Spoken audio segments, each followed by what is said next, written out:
Living in the quiet suburbs of Colorado, life for me and my wife Jessica was seemingly perfect. Our neighborhood was a picturesque slice of Americana, tree-lined streets, kids playing in well-manicured yards, and a strong sense of community. We had a lovely home with a spacious backyard, perfect for barbecues and get-togethers with our friends and neighbors. I worked as an IT manager, and Jessica was a part-time interior designer, which gave her the flexibility to be home when our two kids, Emma and Jack, returned from school. Jessica and I met in college. She was the life of every party, a whirlwind of laughter and excitement, while I was the more reserved type. Opposites attract, they say, and for years, it felt like we complemented each other perfectly. Our social life was active, often filled with dinner parties, weekend trips, and spontaneous gatherings. Among our closest friends were our neighbors, Mike and Lisa. They were a bit more adventurous, always suggesting new activities and hosting the most elaborate parties. As life would have it, things started to change. The frequency of our intimate moments dwindled, but I chalked it up to the demands of parenting and work. Little did I know the changes in Jessica's behavior were more than just a phase.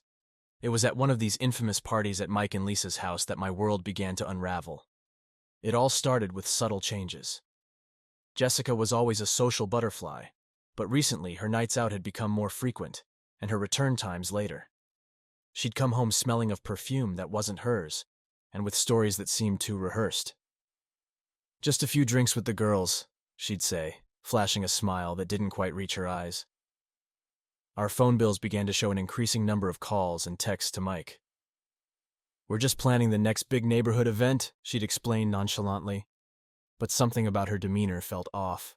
Jessica, who used to share every little detail of her day with me, had grown distant and secretive. One night I noticed her sneaking off to the backyard for hushed phone conversations. When I asked who it was, she'd shrug it off. "Just Lisa, talking about her latest interior design project," she'd say. But there was an edge to her voice that didn't sit right with me. The turning point came when I found a receipt for an expensive lingerie set in her purse. We hadn't been intimate in weeks, and I couldn't recall the last time she'd bought something like that for me. My heart sank. But I pushed the thought aside, hoping it was just a gift for a friend or something innocent. Jessica's behavior at Mike and Lisa's parties also changed. She'd disappear for long periods, often leaving me to socialize on my own. When I'd find her, she'd be in deep conversation with Mike, their heads close together, sharing private jokes. "You're just being paranoid," I told myself, but the knot in my stomach grew tighter with each passing day. Her mood swings became more erratic. She'd go from being overly affectionate to distant and cold in a matter of minutes. One moment, she'd be draped over me, laughing and whispering sweet nothings. The next, she'd snap at me over the smallest things. It was like living with a stranger. I couldn't shake the feeling that something was terribly wrong. My suspicions gnawed at me, but I was too afraid to confront her directly. Instead, I started paying closer attention, hoping to catch a clue that would either confirm or dispel my growing fears. Little did I know, the truth was far worse than I could have imagined. It was one of Mike and Lisa's legendary parties, known for their wild themes and uninhibited atmosphere. This particular evening had a swinging 70s theme, with everyone decked out in bell-bottoms and psychedelic prints. The music was loud, the drinks were flowing, and the air was thick with an electric energy that promised a night to remember. Jessica had been unusually excited about this party. She'd spent hours getting ready, slipping into a low-cut dress that hugged her curves in all the right places. "You look amazing," I'd told her, trying to ignore the pang of insecurity gnawing at me. She'd smiled, but it wasn't the warm, loving smile I used to know. It was a calculated one, almost predatory. As the night wore on, I noticed Jessica was drinking more than usual, her laughter louder and more frequent. She kept glancing at Mike, who was equally animated, whispering in her ear and making her giggle. My discomfort grew, but I kept my suspicions to myself, not wanting to cause a scene. At some point, I lost sight of her. I wandered through the crowded rooms, looking for my wife, but she was nowhere to be found. Panic started to set in as I checked the kitchen, the living room, even the backyard. Finally, I headed upstairs, my heart pounding in my chest. I reached the top floor and heard muffled voices coming from one of the bedrooms. The door was slightly ajar, and through the crack, I could see Jessica and Mike, tangled together on the bed. The sight was like a punch to the gut. Jessica's dress was hiked up, her bare skin glistening with sweat as she moved rhythmically on top of Mike. His hands gripped her hips, guiding her with a familiarity that made my blood boil. I burst into the room, rage and betrayal coursing through my veins. "What the fuck is this?" I shouted, startling them both. Jessica scrambled off Mike, her face a mix of shock and fear. Mike, on the other hand, had a smug grin that only fueled my anger. "You bastard!" I lunged at him, my fists flying. He managed to dodge the first punch, but I wasn't done. I grabbed a baton from a decorative stand nearby, a prop from the party's theme, and swung it with all my might. The baton connected with Mike's side, eliciting a pained grunt. I swung again, this time hitting his shoulder, then his legs, not caring about the damage I was inflicting. Jessica screamed, trying to pull me away, but I was relentless. The betrayal I felt was a fire that couldn't be extinguished. Mike tried to shield himself, but I was beyond reason, my vision clouded with fury.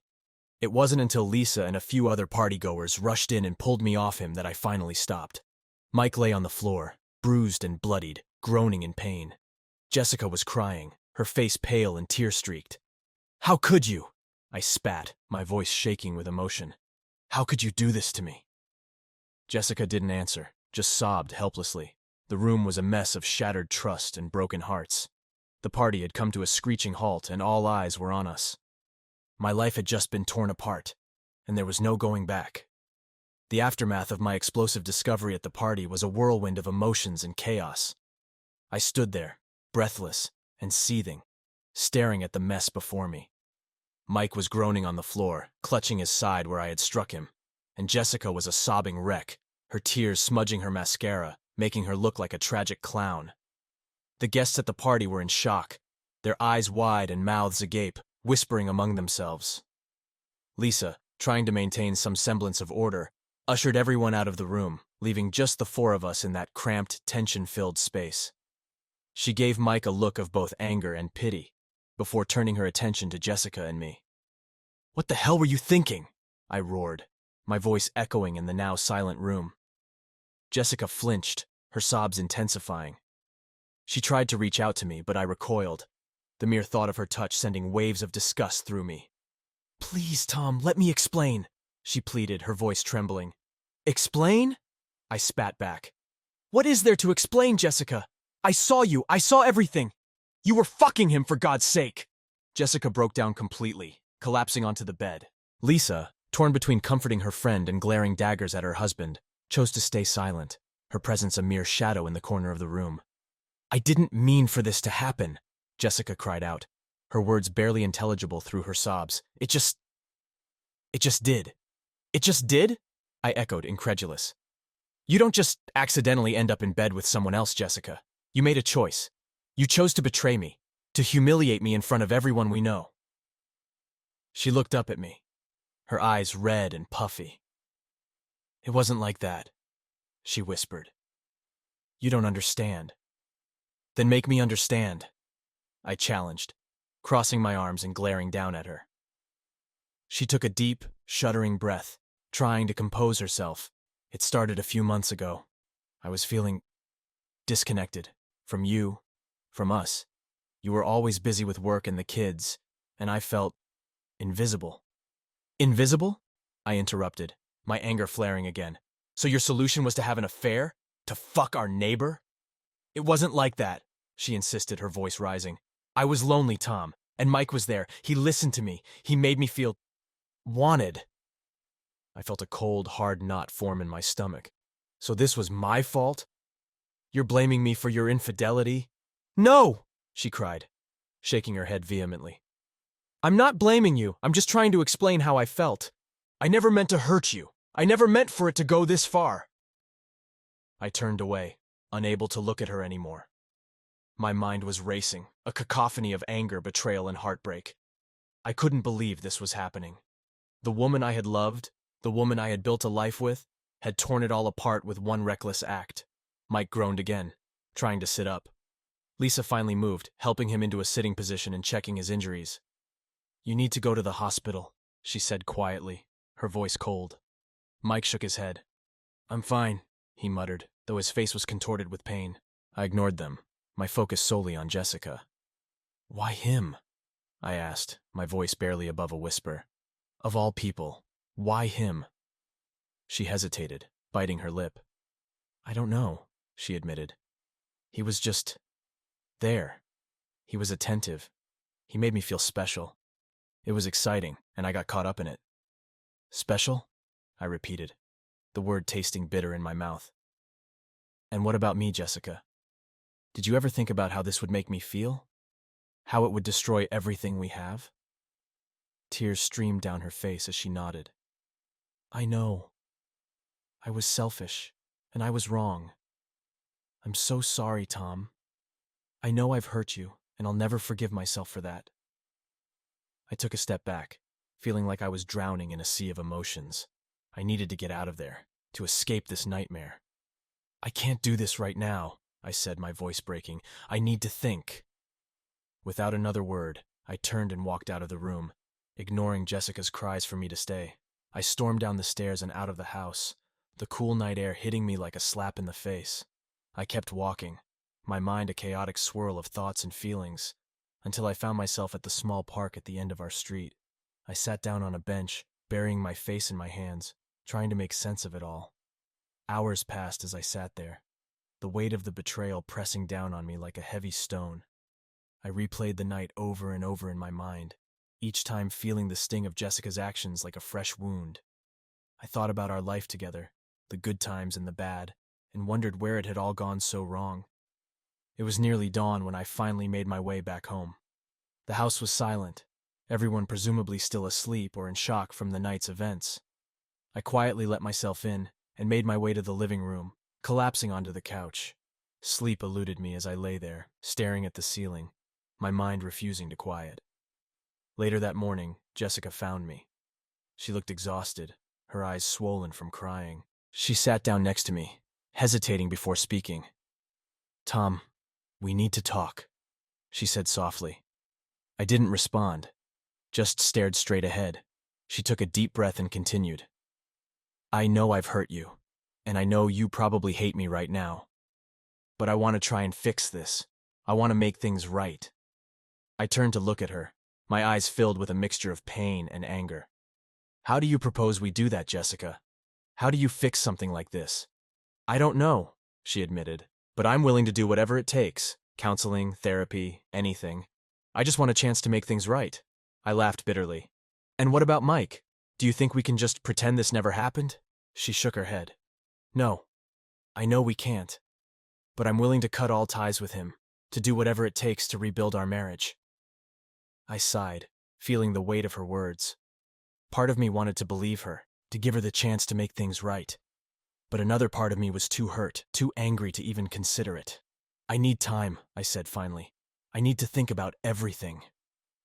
She nodded, her expression one of defeat and sorrow. I understand, she whispered. Take all the time you need.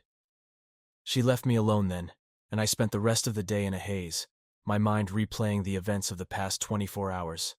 I knew that whatever decision I made, it would change my life forever. But one thing was certain. Nothing would ever be the same again. Days turned into weeks, and the emotional storm inside me refused to calm. Jessica had tried to reach out multiple times, but each attempt was met with cold indifference or outright hostility. She had betrayed me in the worst possible way, and I couldn't let it go. The rage inside me simmered, looking for an outlet. One evening, as I sat in the living room nursing a drink, an idea began to take shape. If Jessica and Mike thought they could walk all over me, they had another thing coming. I wasn't going to sit back and play the victim. No, I was going to make them pay. I began by gathering information, carefully and methodically. Jessica's phone had become a treasure trove of incriminating evidence. Late-night texts, explicit photos, and rendezvous details. They were all there. I made copies of everything, knowing I'd need this ammunition for what I had planned. Next, I started planting seeds of doubt and discord. Lisa, already furious with Mike, was an unwitting ally. I began anonymously sending her some of the texts and photos between Mike and Jessica. The more she saw, the more her trust in Mike eroded. It wasn't long before their marriage was on the rocks, with Lisa growing increasingly suspicious and confrontational. But my main target was Mike. I waited for the perfect opportunity, and it came one rainy Friday evening. Mike often stayed late at the office, claiming he had to catch up on work. I knew better. He was using that time to chat with Jessica or meet up with other women. That night I followed him. Sure enough, he didn't head to the office, but instead drove to a seedy motel on the outskirts of town. I parked a few blocks away and approached the motel on foot, the baton from that fateful night tucked under my jacket. I'd seen him check in, and I knew which room he was in. I waited for about an hour, my heart pounding in my chest, the rain soaking me through before making my move. I knocked on the door, hiding in the shadows. When Mike opened it, expecting someone else, I barged in, slamming the door behind me. The look of surprise on his face quickly turned to fear as he recognized me. "Tom, what the hell are you doing here?" he stammered, backing away. "I think you know exactly why I'm here," I replied coldly, pulling out the baton. His eyes widened with terror. "Listen, man, we can talk about this," he pleaded, raising his hands defensively. But I was past talking. The first swing caught him in the ribs, doubling him over with a grunt of pain. The next hit his shoulder, then his knee. Each strike was fueled by the rage and humiliation he had caused me. Mike fell to the floor, trying to crawl away, but I was relentless. I wanted him to feel every bit of the pain he had inflicted on me. He whimpered, trying to shield himself, but I was methodical, hitting him in places that would hurt the most but not cause permanent damage. I wanted him to suffer, to remember this night every time he moved. When I finally stopped, Mike was a broken, sobbing mess on the floor. I stood over him, breathing heavily, the baton slick with rain and blood. "If you ever come near my wife again, I'll finish what I started," I growled. "Do you understand?" He nodded frantically, tears mingling with the rain on his face. Yes, I understand," he whimpered. I left him there, walking out into the rain, my heart still pounding, but with a strange sense of satisfaction. I'd taken my revenge, and it felt good. It didn't erase the betrayal, but it gave me a measure of control back. The next step in my plan was to expose Jessica. I couldn't keep living with her, but I wanted to make sure everyone knew what she had done. I compiled all the evidence I had gathered, the texts, the photos, everything, into a neat little package. Then I sent it anonymously to everyone in our social circle. Friends, family, neighbors, they all received the damning evidence of Jessica's infidelity. The fallout was immediate. Jessica became a pariah overnight. Friends stopped calling, neighbors avoided her, and her social media accounts were flooded with condemnation and judgment. She tried to reach out to me, to explain, to apologize, but I wasn't interested. She had made her bed, and now she had to lie in it. The final act of my revenge was the most satisfying. I filed for divorce, citing adultery and providing all the evidence as proof. Jessica was blindsided, having believed we might still work things out. The look of despair on her face when she received the papers was a fitting end to our shattered marriage. During the proceedings, I made sure to play the role of the wronged husband to perfection. I presented my case calmly and rationally, while Jessica's emotional outbursts and hysterics only served to paint her in a negative light. The court sympathized with me, granting me full custody of the kids and a favorable division of our assets. Jessica's life fell apart. She moved out of our home, her reputation in tatters, and her relationship strained beyond repair. Mike's marriage didn't fare much better. Lisa had filed for divorce as well, and he was left to pick up the pieces of his shattered life, physically and emotionally scarred from our encounter. As for me, I felt a grim sense of justice. My life had been upended, but I had taken control of the narrative. I wasn't just a victim. I had fought back and made sure that those who wronged me paid the price. Revenge had been sweet, but it came at a cost. I was left with the remnants of a life I once knew, trying to figure out how to move forward. But one thing was certain. I would never let anyone betray me like that again. A few weeks after the divorce was finalized, Jessica asked to meet. She wanted to have one last conversation, a chance to clear the air and perhaps find some closure. Despite my lingering anger and bitterness, I agreed. I needed to hear her out, if only to put this chapter of my life firmly behind me. We met at a small coffee shop on the outskirts of town, far away from the prying eyes and gossip of our old neighborhood. Jessica arrived first, looking tired and worn. She had lost weight, her clothes hanging loosely on her frame. Her eyes, once so bright and full of life, were now shadowed with regret and sorrow.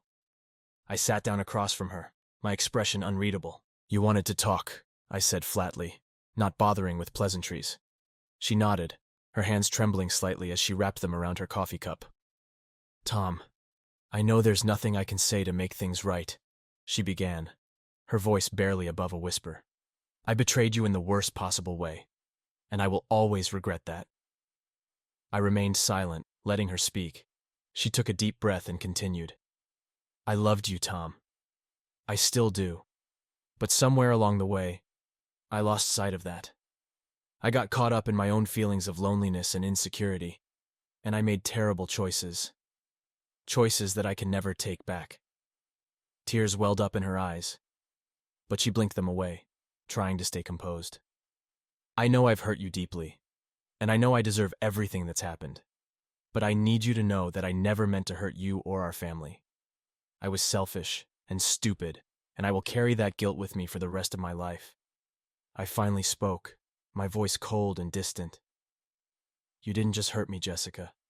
You destroyed our family, our trust, everything we built together. I don't know if I can ever forgive you for that." She nodded, her eyes downcast. "I understand, and I don't expect you to forgive me. But I hope that, in time, you can find some peace, and maybe, just maybe, we can be civil for the sake of Emma and Jack." The mention of our kids softened me slightly. They were the innocent victims in all of this, and they deserved parents who could at least be cordial. "I'll try," I said, my tone less harsh. "For them." Jessica looked up at me, a flicker of hope in her eyes. "Thank you, Tom. That means a lot."